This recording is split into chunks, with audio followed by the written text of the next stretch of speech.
When the pandemic showed that India's healthcare system was lacking on multiple fronts, actor and IAS Abhishek Singh emerged as a superhero. As blood banks were unable to meet plasma demands, Abhishek launched a portal to facilitate plasma donation. Amid oxygen crunch, he also started doorstep oxygen delivery with his initiative called Oxy Taxi. He also started drive-through COVID-19 vaccination where people could drive in to the venue and get vaccinated without stepping out of their vehicles. NewsX proudly recognizes second wave superhero Abhishek Singh. Hello, and a warm welcome to Music's Second Wave Superheroes. I am Ujjwal Chauhan, and today I'm joined with IAS and actor Abhishek Singh, who's been helping people throughout the second wave of coronavirus. Welcome to the show, Abhishek. Thank you, Jasvi. Thank you so much. I would like you to begin by telling our viewers about your initiatives and how exactly have you been, helping people. So we started with this initiative by the name United by Blood. And the concept behind this initiative is that all of us as human beings are one. We might be staying in different nations. We might have different religions, regions, castes, age, fashion, gender, but all of us are united by blood. And this pandemic has taught us that all of us are one. And that is the concept behind this. So we started with a plasma donor portal wherein we started connecting plasma donors with the recipients directly on real-time basis. This app, we developed a website which captures real-time locations and it connects both the recipients and donors directly.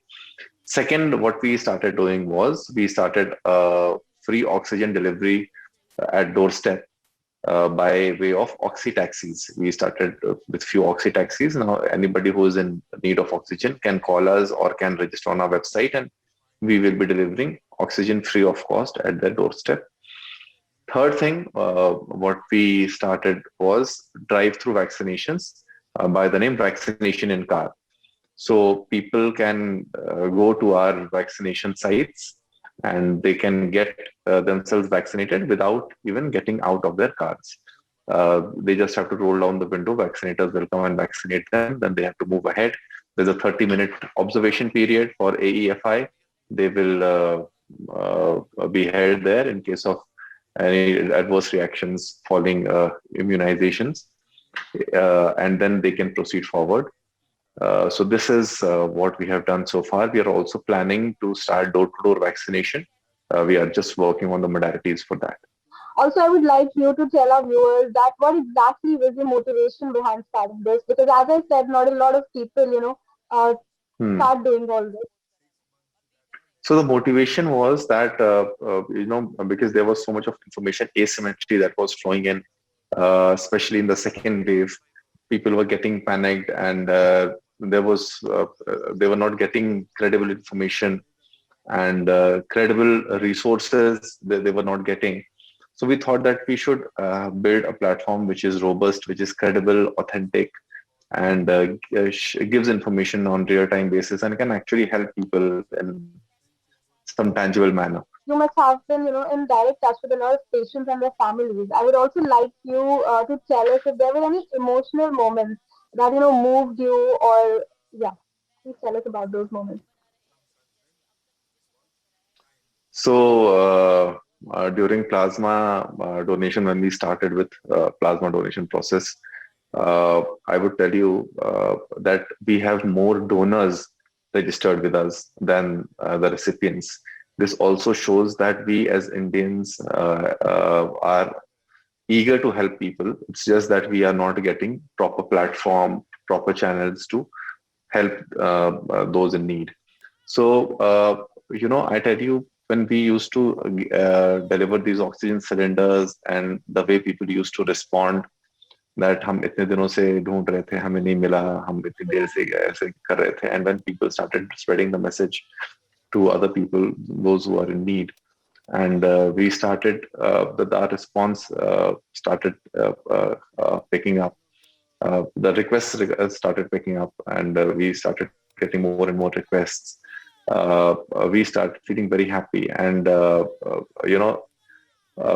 anybody who is in need of these things at such critical juncture, you know how they are going to respond, and everybody is the same. We all have faced these situations in our families during the second wave. Everybody, almost every family, has suffered a loss during these times, and this is our little initiative, little effort in to help people in whatever way we can. So that's how we are doing it. Right. Also, a lot of people are now predicting that the further waves or a third wave is now inevitable and it will surely come. So, how do you think should India prepare, and what are your preparations for that? Will you be helping people then as well? Yeah. As we have also read in articles, in various research articles by various doctors, the third wave might affect children in particular. Yeah. And if children will get affected, the whole family will get affected, because children, A, they are very vulnerable, and B, they need some attendant in the ICUs, in the hospitals. So what we are planning to do is we planning to vaccinate either of their parents, especially mothers. So young mothers need to be vaccinated on priority, and that's what we are aiming at, and that's what we are planning to do very soon, to identify the young mothers and to make special provisions for them to get vaccinated as soon as possible. Okay. Also, any advice for the youth? So, as I mentioned, that a lot of people did come up, but then there were also a lot of people who refrained from, helping people, thinking that they will get infected and all of that. So, any advice? How should youth react in such times, and how can youth contribute towards helping the nation during such testing times? I think the most important contribution that they can do is to stop spreading unverified information. That will be the real help, because people, I saw them just forwarding messages without verifying, without applying their mind, without even knowing what they're forwarding. Such unverified leads are actually very, very dangerous for people who require information in a critical time, because time is very, very less. And if you give them such misleading information, then it is actually it might cost a life, and you will be responsible for that life. So I would just say that if you are not able to do anything, don't do anything.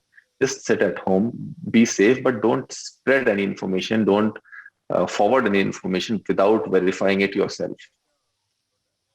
And there was also a lot of misinformation around vaccine, like people were saying that women who are on their periods should not take the vaccine and all of that, which was all misinformation. So yeah, that is one thing that people should not forward without verifying. Yes, certainly. I would just want to say that this pandemic has made us realize that the Earth, the planet, is one.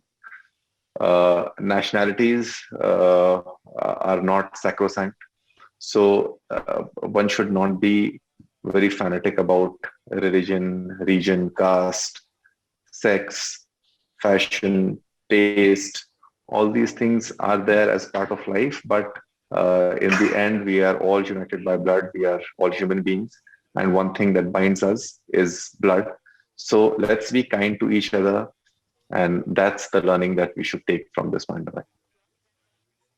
Thanks for making that point, and thanks for joining us today and all the good work, especially that you've been doing for the society. It's really great. Thanks. Thanks again. Thank you. Thank you so much, Ajasi. Thank you. For more such videos, subscribe to the NewsX YouTube channel, hit the bell icon.